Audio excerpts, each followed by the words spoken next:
I will say, I'm going to treat this as a round table. So I don't want to go on a ramble down maybe one topic for too long. If anyone does have questions, I'm not a big Discord user. I'm sure there's the reaction thing. I may not say that because I'm not used to taking or paying attention to it. So feel free to jump in or anytime or moderate. Don't let this be a whole 20, 30 minutes of just me going, this is Webamon. Call my BS, be interested. Please make it somewhat interactive if that's okay.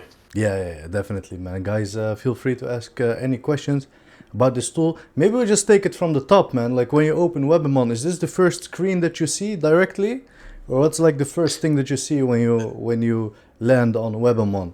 And like 100%. for a complete beginner, like I see also there a booklet with examples, a field dictionary. Maybe these are things that we can look at, and like maybe a Yeah, small I'll yeah. take just to be upfront about the agenda whenever I do demo this. Yeah. Just a quick 60-second what it does. Then I'm going to get into our main bread and butter, which is the threat campaigns. Yeah. Going to go over a bit of how we monitor them. Then I'm going to show you our sandbox. And from there, I'm going to answer your opening question about what do we see in the changes with AI, which is actually quite a lot. Awesome. If that's okay. And then, yeah, as that goes along, feel free to jump in or shut me up or ask any questions. Awesome, man. Looking forward to it. Let's go. Thank you. First thing I will say, completely open and free access, all of our data. You can get that on intel.webamon.com. You don't need to create an account. If you do, it just saves your monitoring queries, gives you more quota. So if you want to follow along when we're doing this, there's no friction. It's just by URL. So Webamon, what it is, I know I already gave a bit of an introduction. What we want it to be, it's not necessarily what it is today because, startup life. What we want it to be is we take a full snapshot of the web every day. So that's about 750 million domains. If you're familiar with URL scan, just think it's URL scan for all the domains on the web, plus a bit more, like around the DNS, the Whois, and the fingerprinting. So we want to do that every day, track all the differences day on day, and see basically like a graph map of correlations between threats. Where we are currently today, we're only about 3% of the web that gets monitored every day. That's just a compute problem, a resourcing problem. To answer the question, where do you land? Exactly what you see now. We have a couple of options at the top. So again, the easiest way to think of this is we're a URL scanner preemptively for our own pipelines, rather than it being user submitted.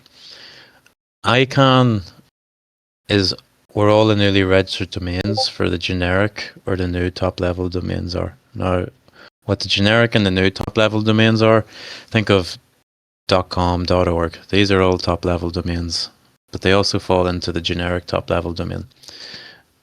There's a standard around all these .com, .org domains from ICANN, and that standard is they submit their root zone file, which contains all the domain names for whether it's .com, .org.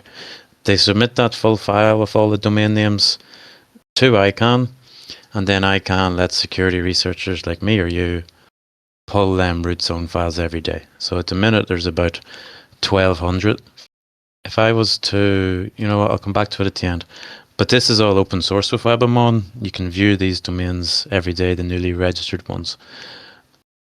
What we do on top of that then is we pull all the newly registered domains from ICANN, and then we scan them every day. So here you can see resolves. We currently have 62 million results. If we were to go for ICANN, bear with me. It's been too long since I've used this, aka 30 minutes. So we can see on the tag here, it might be too small, but it says the 14th, yesterday. All the domains newly registered from ICANN are now threat huntable, searchable. So I'm always going to think of this from you being an offensive perspective. If you registered a .cat, a .com, any of the 1,200 generic or new top level domains yesterday, and it's phishing or targeting, a brand we're monitoring, or even if it's just bad, through our pipeline of monitoring all the newly registered domains, we'll find it. How we can do that, if we were starting off with just the newly registered domains, so now threat hunting across the web, on our examples, if we click it here, there should be enough here hopefully to interest you. But if we go to the newly registered domains, everything's tag based. So this is putting in the tag for the newly registered domains yesterday. A lot of things are parked. If we look at the results, there's 251 in total, 1,000. If we look at the resolved, so remember a domain can be registered. There might be a DNS file, but there's nothing there. There's no A record, there's no website for it. There's only maybe say a whois record. So out of the 260 odd, if I remember correctly, 162,000 of them are hosting something the day after when we scan them. And we can view that really easily just with this screenshot view. Excuse me. A lot of them parked. Okay, as standard, 250,000 domains registered yesterday. Not a lot of bad has happened, but that's where our continuous monitoring can come in. There's a couple of tabs here, and I prepared these tabs specifically for this. Each one of these tabs is a previous threat campaign that we found and we're monitoring. And for your own sake, you can create these tabs just clicking the plus button. Whatever search you search, it will save them. If I'm starting off with the biggest that we found, you know what? This is a terrible place to start because it's using a fingerprint of how we're pivoting on this. A better place to start is, what is a fingerprint? And I can do that with this. So the ClickFix threat, if you aren't familiar with it, it's something that came up maybe first surfaced 6-7 months ago, where it asks you if you're on Windows to open up and paste a run command into the search bar. And it basically downloads some type of binary. If you're on Mac, it asks you to open your terminal, paste in a B64 command, and it does the same thing. It downloads some sort of malicious file. That's basically the ClickFix attack at a high level. There was a campaign where on Twitter, some threat researcher came out with this domain is hosting ClickFix for Mac. And when I looked at it, I was like, oh, that's interesting. And I observed the strings from their screenshot. And I was able to see in their screenshot something said, open the terminal on your device. So I was like, okay, perfect. I'll just search across the Webamon data in the DOM field. What the DOM is, just think of it as the rendered website. So when you load the website in your browser and it gets all the resources and it's fully loaded, that's the DOM. The source code rendered, think of it like that for dynamic websites. Searched across the Webamon data for the string I seen in the screenshot, open the terminal on your device, and when we run it today, there's 52 results. If we go to the table view here, and we look at the tags, which gives us an indication of where was it sourced from, we can see the most recent was the 11th of April. If we go all the way down to the bottom, we can see this was first seen, it was first scanned, one of these domains, from the newly registered domain pipeline in September. So that's 7 months. This ClickFix campaign is still ongoing, basically from the start when people started talking about ClickFix, which is interesting because we brought that all down just to one string. And if we look at it in the screenshots, from a build point of view, the only thing that's really changing, this one here, the third one, if you really wanted to argue, may be a different threat actor. But if we look at the rest of them, the only thing that might change sometime is the actual image. Whereas the image of these trees, here's an image of whatever. If we want to view the report, again, I'm going to assume a lot of you are familiar with URL scan. Very similar to URL scan. And if we look at the screenshot here, this is the command it wants you to copy. Echo base64 something. I know it's a bit pixelated, apologies. But the fingerprints, I know I was going to tell you what are they before I show you the previous one. The fingerprints are basically, if you register a domain and turn it into a website for any malicious purpose, we're going to take all the data that we can about that domain and build a fingerprint. I won't get into too much about how the fingerprint is generated, but I'll tell you what each fingerprint is and how it works. This is interesting. So for the tech that's used to build this malicious website, the fingerprint we've built for that tech been seen in 38 other scans. Same for the scripts, same for the DOM. If we look at the script fingerprint and the DOM fingerprint, it's the same value, 28. So I'm going to assume if we pivot on either one of these fingerprints, it's going to be the same 28 results. And links. Links is 48. If we look at the high ones here, they don't concern me. So the ones that are 15 million and 29 million, I know just based off how much data Webamon has, these aren't malicious. This isn't a malicious fingerprint for 15 million scans that are going to look like this. It's just the SSL fingerprint is used elsewhere. Same for the domains. But the links fingerprint is interesting. There's 48 other scans. So if we copy this, we can pivot on it. If I go back to search, I'm going to do a new search. I know all the fields off by heart. I don't expect anyone using this to. So there's the field dictionary here. We've 189 fields, basically fields from each of the Webamon scans that we can search or threat hunt in. When we looked at the previous ClickFix report, it was the fingerprint.links we were interested in. So we can just click, paste that in, insert query, run that. What I'm expecting here, oh, there's now 50, is all of these. There we go. So this one is interesting. We didn't see this one before.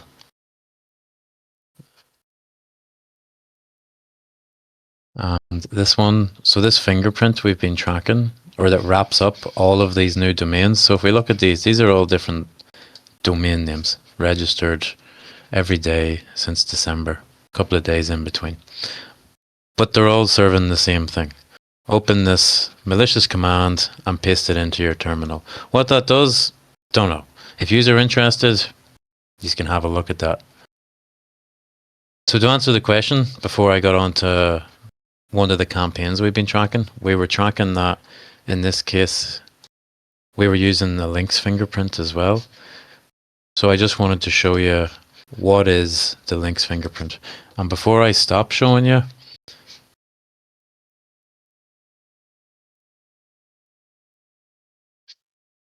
if we go to links and scripts on the report, here we just have these 2-page links.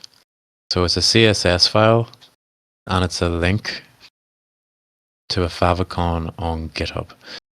And it's impersonating GitHub here if we look at it. So it makes sense. These links aren't malicious. Again, think of this as you being a threat actor. I can track you even on something that's not malicious. Because this fingerprint here, what that value is if we go back to the report and we go back to the links, that value is these 2 exact links. So anywhere that we see on the web that uses no more, no less, but uses these exact 2-page links in their website, we know it's tied to this malicious campaign. And as I said, because look at these page links, they're not malicious. One's just a CSS file. going to the root directory. So part of this actual phishing kit. The contents of that's irrelevant. It's literally just the path, these two paths. So the GitHub favicon and this CSS file. That's this fingerprint. And just them two values, when searched across the web, only returns these malicious things. So the reason I'm just going over on that is because I want to iterate how we're tracking this malicious campaign. It's not even using a malicious indicator. It's just nobody else building websites or phishing kits is using only them 2 page links in their website. Hope that makes sense. And for the fingerprint scripts and the fingerprint DOM, etc., it's the exact same methodology. So if we go to, for example, technology, and we see at the bottom left here, I don't know if you can see this, but you know when you hover on a URL, I may even open it.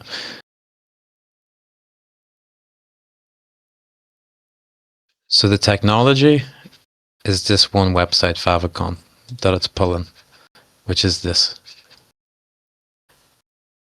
That's the fingerprint for the technology. Fingerprint for the scripts is these exact 4 scripts, and etc. for all the different fingerprint types we have. Probably took too long explaining that. But with that being said, I just want you to think fingerprints is the output of the exact resources you're using elsewhere. So if you're using the exact same network stack somewhere else to do your operations, we fingerprinted it one place, we'll see it elsewhere. If you're using the same links or scripts in your operations, we've already fingerprinted it once, we can find it elsewhere. In this one, for the fingerprint links, I do want to caveat this with 2 things. This is the biggest campaign we found where there's so many domains, in this case 13,000, delivering malicious malware or anything malicious. In this case, they're delivering Android malware. But the lure is not suitable for work. So when I open this, you might see an inappropriate image. That's the second thing I wanted to say. I do apologize about that. But this fingerprint links, it's the exact same as what I showed you previously. They're not even malicious links. They're just 2 links in their website that they've used to build these phishing kits that aren't seen anywhere else. With that being said, again, apologies for the not suitable for work. It's targeting Chinese population. Maybe I can zoom that out. Perfect. If we look at the links, and it's not even going to show it. So you know what? Oh, there we go. So there's 2 links. How we're tracking this whole malicious campaign. In total, if I'm being transparent, this has been running for 7 months. And at the minute, we've tracked 55,000 unique domains to this campaign. It's not redirects or anything. They're 55,000 unique domains, all hosting maybe about 12 variants of trying to sell adult services to men in China. But the end goal is to download an application that steals your info, or sorry, it's a, what do they call it, crypto drainer. So if you have any like Binance or Coinbase type apps in your phone, it takes them. But then it's also a RAT, R-A-T, is a remote access Trojan. So that's the lure, that's the delivery method. It's the biggest campaign I've personally seen, 60,000 domains ongoing for 9 months. The most domains in registered one day was around 1,100. On average, every day, about 100 to 250 domains get registered each day. There's no gap in operations. And how we're tracking that, again, I want you to think of this from your offensive head, it's just these 2 links. So these are 2 links to the local build, like they're not any external links. So if we went to the web directory of this website, we'll see SHG and then these 2 CSS files. Again, CSS files, they're not inherently malicious. They're not malicious in these cases. It's just these 2 links No more, no less have we seen anywhere else across our whole data set, except for in this case 13,000 domains, which are all this malicious campaign. And if we translate here, if we just click on the page title, it's Chinese, and it's Chinese for welcome. That's one campaign. I showed you the ClickFix one. And again, just showing you the value of the tabs as we get to save our searches to some extent. I've shown you the table view and the screenshot view. Something that's very interesting is the server view. So it gives you a backend view basically of, in this case, our 52 results, all connected to specific ASNs on the backend. And funnily enough, only one company. So there are two different Cloudflare ASNs that all of these 52 malicious ClickFix domains are being hosted on. These domains are the third parties. So how many do we have there? We have five domains. So all 52 of the ClickFix malicious domains have these. If we click on one, we can see. So not all of them have exactly the same. So these two, in fairness, if we were to do a bit of a grouping, I'm going to assume these two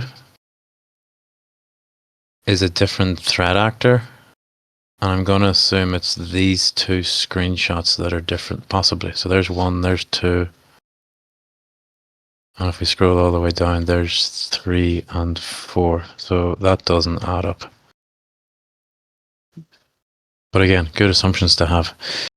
All this is a back-end view. So where does all of our search results go to from a network point of view? These are the third parties. We can see which ones contact. And then these are the ASNs.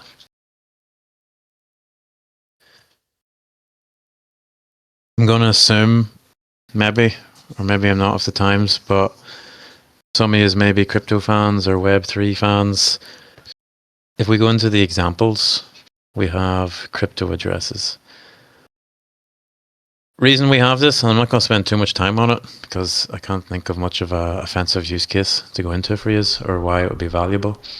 We have this just because, you know, there's a lot of bad in the Web3 world, a lot of BS addresses, and just to make people aware, because we also have a partner that has I'm going to say TIP, that's TIP. It's an acronym for Threat Intelligence Platform. Think of it as a database exclusively for threat intelligence indicators, like an IP, a hash of a malicious file, stuff like that.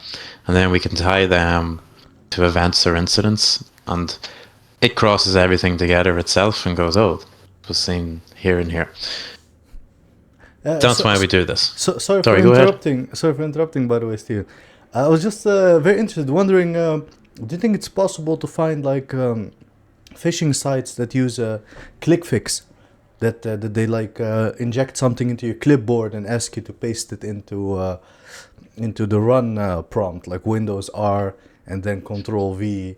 Do you think something like this is doable with the tool, or is it a bit on the more difficult side to find something like this? Yeah, sorry, apologies if I wasn't clear. So this one here is exactly that. So if we open one of these reports. So they actually inject stuff into your clipboard, this one? They don't inject, they'll ask you to copy it. Oh, that's crazy. Yeah. But like the injection... If you want to threat hunt a bit more, these ones, in fairness, literally just say copy, and it's an echo, and then a full base64 command. Full base64 obfuscated, and then it asks you to open up and paste it in. If you wanted to do a bit more, you could literally search all the websites for, I don't know, what do you want to, what do you want to say? Like, open your terminal, press run, anything.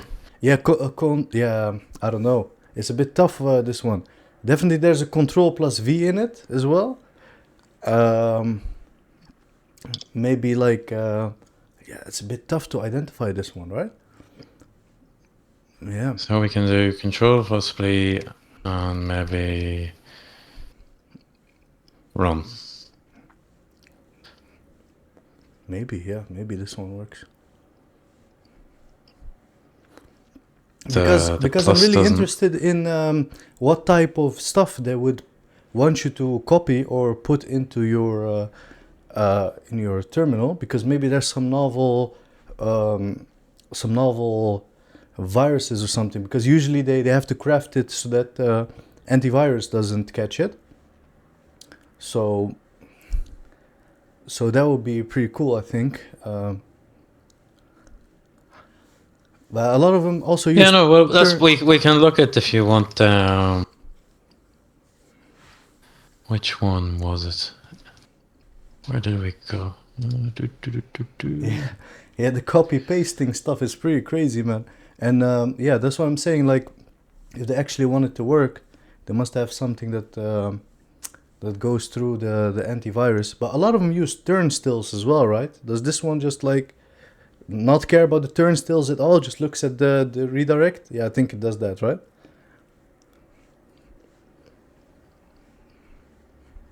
Sorry, I got me curious now. Yeah, Because the base 64 commands, I'll be honest, some of them, most of them are like a first stage download. It's just it wget something, and then these are all things that say open your terminal. And then we can do open your terminal, paste. yeah, paste probably, right? But this is pretty cool. Like, this is something that I'll probably be interested in. And then while that's loading, we can do open and terminal. But this is So also good, just like to see the way that you search through it.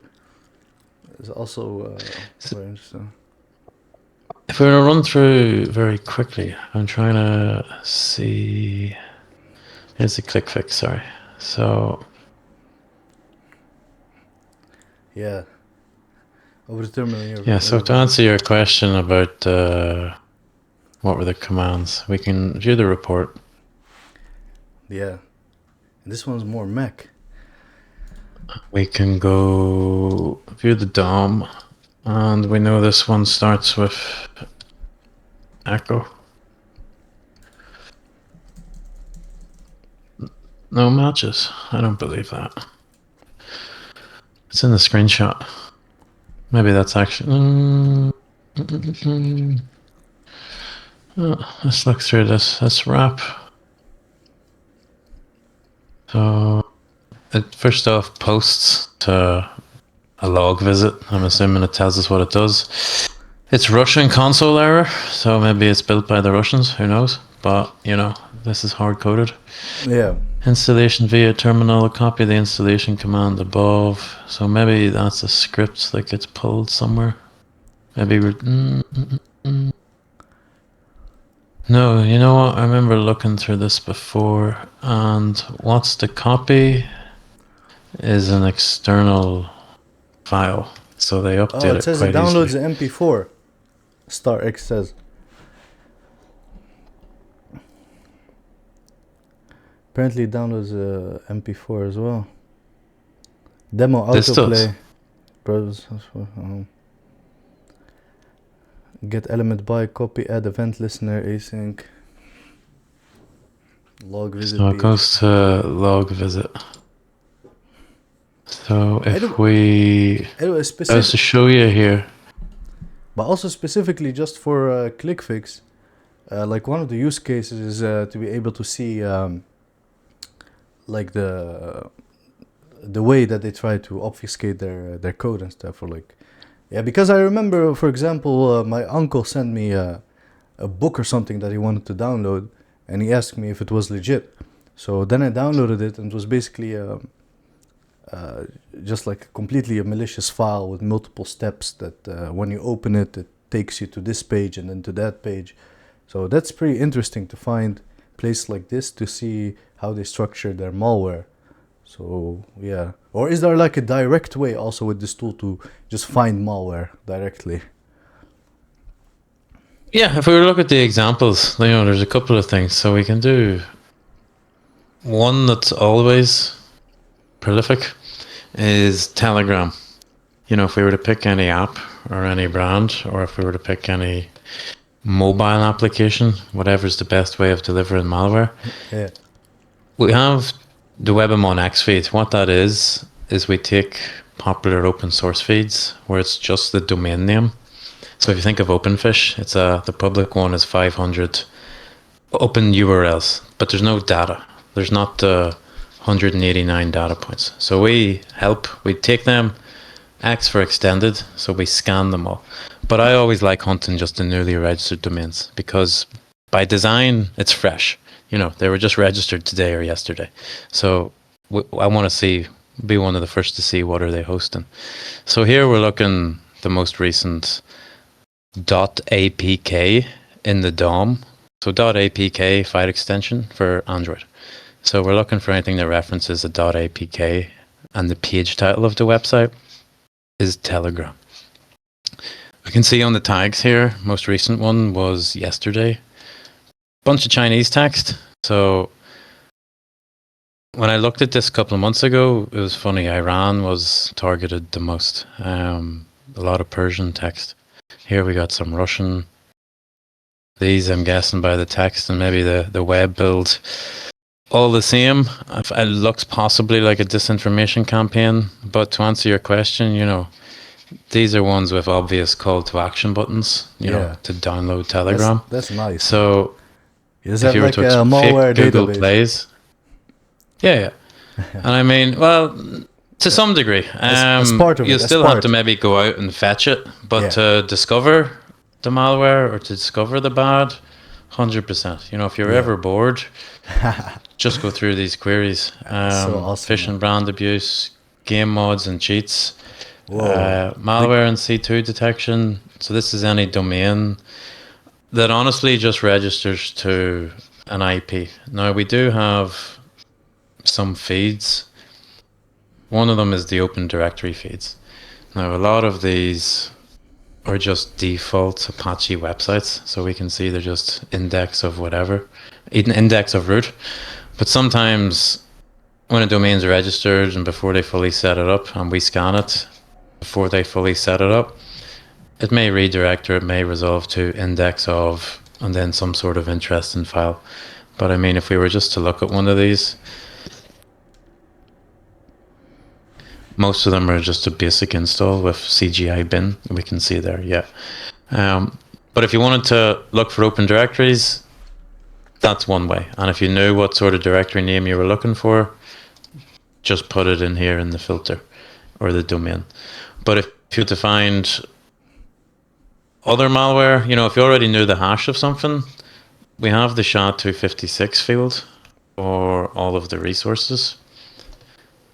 Resource SHA-256, and you can search it to see if it's been found anywhere. And if you want to nearly think of it as a Google alert, we can type in a bunch of BS here, delete that. We can schedule a query, and then anytime it's found, will message us. And that's one thing we do heavily with our monitoring. So this is our internal Webamon tenant. Like, it's not any customer data or anything. What it is, we just have a bunch of monitors for well-known brands or anything, and then we tag them out by vertical. These last ran at midday today, and if I was to look through the alerts, so here we're looking for Commerce Bank. I can look through the previous alerts, paginate on to the next. Here we're looking for anything with Deutsche Bank. Can open up that report in a new tab if I just wanted to get the most recent alerts. Because again, something bad might not be happening now, but we want to continuously monitor. And then if I wanted to open that in the search, this is only last 24 hours. Maybe I want to change this to the last 7 days. Again, from an offensive element, I just want you to think, and there's only one here, thankfully. I just want you to think how you can possibly be discovered. That's the only value I guess I can give you here is be aware of the insights. It doesn't have to be malicious. Like I said, with how we fingerprinted with the page links, it was just 2 links that the malicious actor used that weren't used anywhere else. Even though they weren't malicious links, it was just root/file CSS. I've never seen that anywhere else used with the other CSS file. But once we knew it was malicious, we looked for shared indicators and then searched that across our data set. Yeah, listen, I'm going to be honest. I don't want to take up too much time there. I am going to sort of wrap it up, or if you have any questions, sir. Yeah, we just wanted to see like the effect of AI somehow. I don't know if like that you see a lot more fake pages, or you see a lot more. I don't know. There's also pages now that really target like the moment they get scraped by an AI or something, they try to prompt inject into it. I don't know if you did anything with that, or yeah, just anything that AI changed in the world of threat intel. And then the only thing, yeah, listen, the one thing, and I wouldn't take too much more away from this, at least from how it makes our job harder, and somewhat easier. So a lot more of the bad now is getting, there used to be a term in this industry called, or it still exists, script kiddies, which is just, downloading exploit scripts and running them and hoping for the best or whatever. And then low-hanging fruit targets get pwned. That still exists now. It's just with low code. It's easier to make, hey Lovable, hey ChatGPT, build me a website that looks like whatever you want. And then you take that out and put it in Cursor or something else, or sometimes even the same LLM. Okay, great. And I post it to this server. And then that server just emails you anytime someone puts their credentials in. There's a lot more threats now. There's a lot more threats being made by them, what are called script kiddies, sitting in chairs using AI, using free hosting, putting them up, dropping them in Telegram channels, and, mass collecting. But one thing I'll say, it's extremely easy to identify, and how we know they're script kiddies is one thing, because all the AI generated code comments are still there. So, some of them can be in different language or whatever. Some of them are in English when you look through the actual website. And it's, okay, get the PayPal logo and render it here. Okay, do this login and send it here. Like, it's all generated code by AI in the source with the comments saying what bad things it's doing. So there's also nearly that comedic element of it. It's AI generated code with prompts. Phishing used to be a bit harder. There was command line tools out there. I can't remember the name of them, to, pull and scrape a full website, host it, whatever. It doesn't even need to be that hard anymore. It just needs to be one prompt, and then you edit the script or the behavior or whatever to do what you want. Definitely changes from that perspective. I'm not going to kick a dead horse. I'm sure all of you have seen the mythos or the mythos thing in the past week. Again, I just see it as business as usual. There's always something every year in at least the industry that's going to end the world, making it probably seem a bit too bad. AI is definitely a threat, but I mean, if I'm being honest, we all picked to work in cybersecurity. It's not, I came from a finance background. I got bored of it because 1 + 1 is always going to be 2, and my day job's always going to be the same. The only thing that changes is a percentage variable, more or less. Cybersecurity changes every day. It doesn't matter if I done a degree 10 years ago or I done a STIP 10 years ago. The technology is only built a year ago that I need to defend against. So again, what I said at the start about getting a job and differentiating yourself, firewalls, coding, everything's been around longer than I've been born. AI and AI security is still only a thing that's a couple of years old. If you're to differentiate yourself, make it there. If I'm just thinking out loud. But again, just the TLDR, how it changes things for me. The bad is there's a lot more AI generated bad, and the good is a lot of that AI generated bad comes with AI generated comments, so I don't have to debug stuff too much. Hey man, this tool is definitely very impressive, man. What went into the development of this? Because I'm seeing so many different features, so many different calls, just like the fast screenshotting of the pages alone, the loading of everything, the amount of queryable data, the fingerprinting, the amount of features that went into this. Like, how many people worked on this, and how long did it take? Because this seems like a big endeavor, man. If I'm being transparent, most of it's just been me. That's Yeah. crazy, man. Did you use a lot of AI in this as well, or did you like hand code everything? So it's two-prong approach. Thankfully, well, I say thankfully because I kind of wear it like a crown, but it's also terrible. Um, Core Webamon was built before, GPT or anything like that became mainstream. So no, that was done through many countless nights. The one thing I will say, because it was all built initially just serving an API, and then the back end, we built from scratch, no AI, because there wasn't AI at the time to help us. But now, when it comes to the front end, I don't need to reinvent the wheel because we're terrible at front end. I'm great at back end development. So the front end is built 100% with AI. So I always look at the front end as just a wrapper around our API. The current iteration you're looking at, if I'm correct, it's 100% lovable. Maybe some things pulled out to change, but yeah, I don't have the artistic ability or the design to make it look like this, but I'm happy to guide it and say, this is what I need it to look like, and I need this data to be here, but don't make it all look like HTML table tags. That's as far as I get in front end development. Yeah, man, I think your time would be wasted if you were just like sitting here thinking about the color of the background and stuff. So I think that was a wise decision. No, I goes, here's the brand pack, here's the logo, make it dark mode. And then one or two people asked for light mode, so I was like, fine, we'll do that. Yeah, those probably live underground or something, man. They need the light. Yeah, Yeah, 100%. yeah.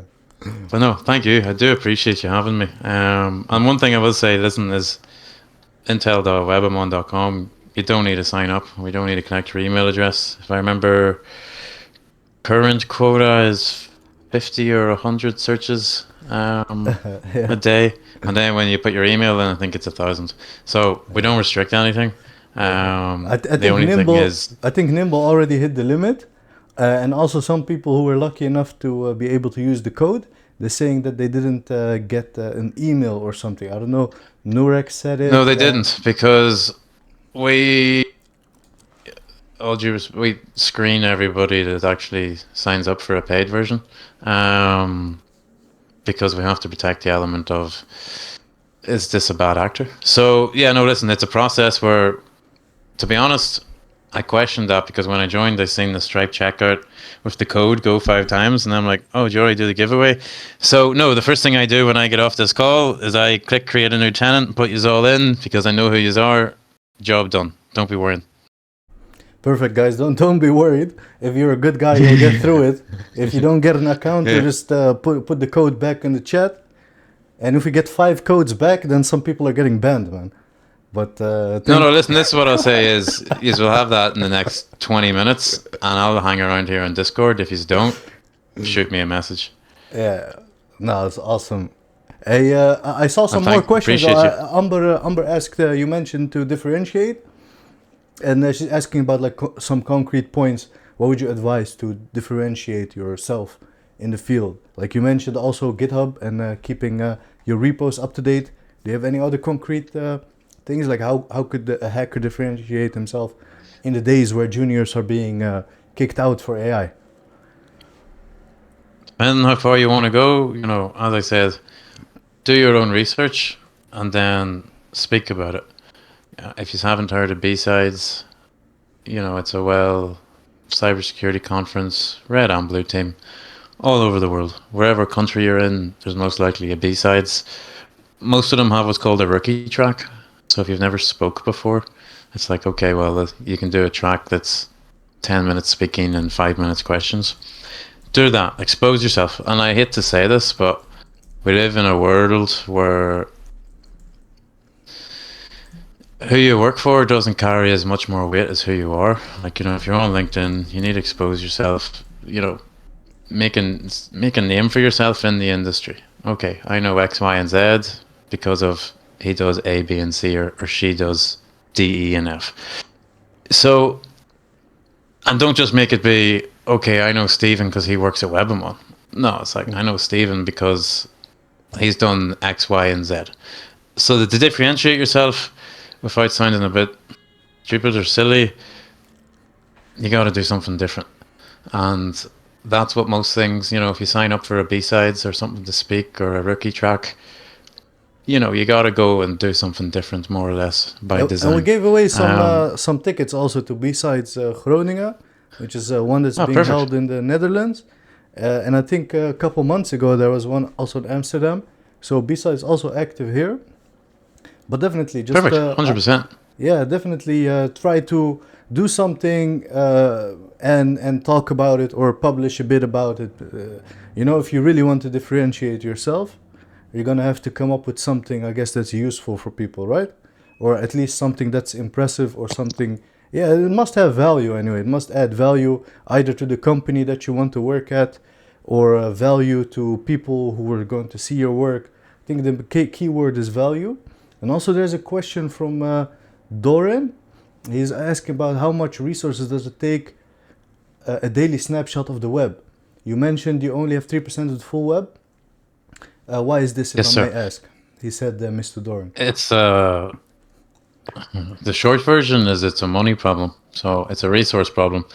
At the minute, we've 2 server racks on-prem with a mix of custom servers we've built and enterprise servers.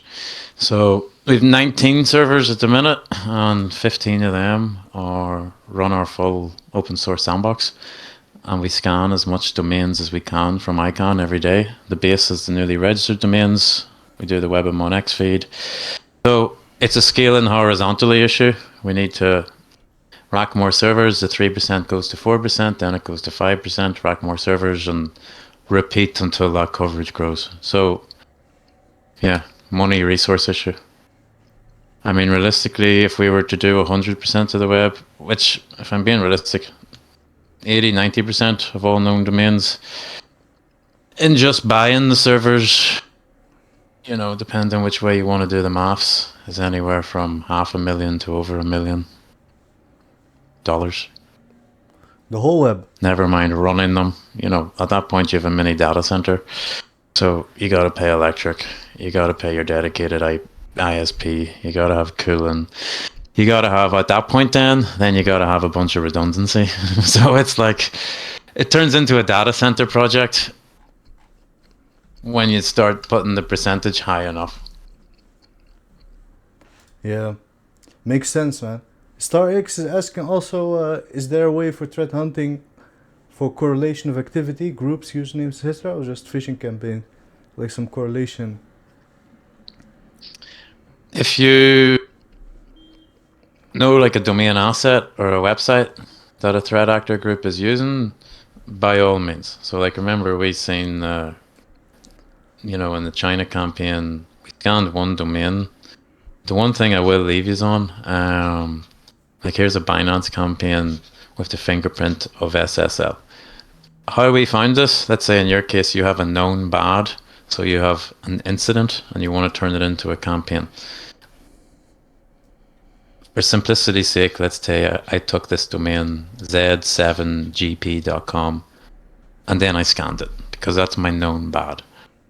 From there, these buttons, particularly the campaigns and the resources, is how I turn that incident into a campaign.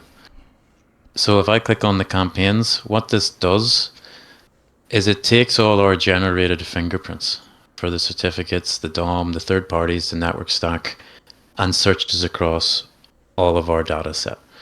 Now this initial one was just on the SSL, and there was, if I remember correctly, 50 hits, or we can actually check here. Okay, 868, a lot. So without going into it too much, if you have a known bad website from a known threat actor group, I would advise scanning it on Webamon. Like for here, we scan. It'll take 10, 20 seconds, but I'll let you do that. Once we scan it, from within the report or from within the search results, once we find known bad, we can click on campaigns, which fingerprints all of our data to see where else it's been seen, or we can click on resources. Resources does the exact same thing. So all of these assets that are used to build this malicious website, we take the hash of each one of them, search them across our whole data set, see where else they are. So to answer your question, if we can track or whatever, we're not the source of saying this is the threat actor group. We can just be the source of bad. That's kind of, we don't classify or apply identification to any bad saying it's this threat actor group, or we don't map anything. Just being transparent there. But if you have a known bad tied to a known threat actor, you can easily search and pivot on it with Webamon. Okay, guys. We have one more question, and also have to close this session in about 3 minutes. So, Guitar Boy is asking, can I plug this into my SIEM like I can for VirusTotal, or can I use it with my detection rules or incident enrichment? Asking about capabilities of just integrating this into other projects. 100%. So when you create an account, you can get a free API key as well, just generate it. And then we have the documentation. The one thing I'll say up front is I want you to remember this front end, it's a wrapper around our API. We just built a really powerful API. And then from there, if you want, you can even lovable or vibe code your own wrapper around Webamon's API. But it's all documented here, whether it's the UI or the API reference, and it's kind of Swagger API. So you can build it yourself. It'll give you the code, paste that or run that wherever you want to. But yeah, very simple. Come in, create an API key, go to the documentation. Let's say you want to search something. Okay, API reference, build it out here, take it away, put it wherever you want. Or if you want to scan or monitor, same thing. That answer your question, I hope. That's awesome, man. Hey, Steven, I want to thank you again for this awesome demonstration.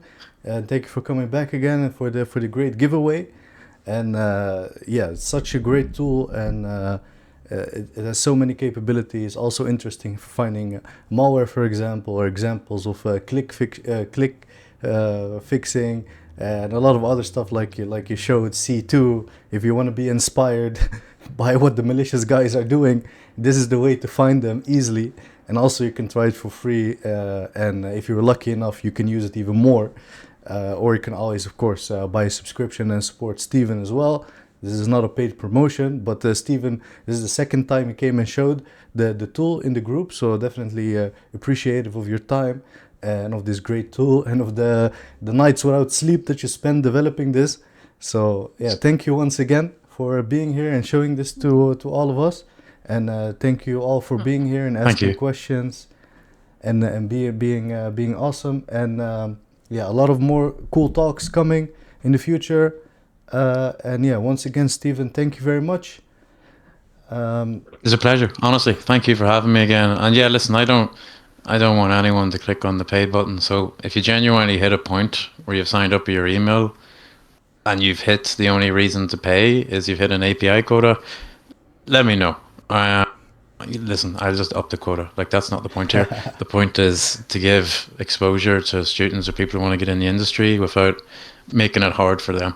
So yeah, listen, that up front, I'm only here to educate. If I'm lucky enough to come back again, the exact same. Hopefully I make it a bit better or whatever. But it's honestly a pleasure for me to be here, and it's a pleasure for you to ask me again. Hey, man, the door is always open. If you put in a new feature or something cool, please think of us, and we'll make it happen. Looking forward to seeing more of Webamon, hearing more from you. Thank you once again, and thank everyone for being here, and have a great evening, everyone. Thank you, guys. Cheers. Thank you. Bye. Thank you. Have a nice evening. Bye-bye.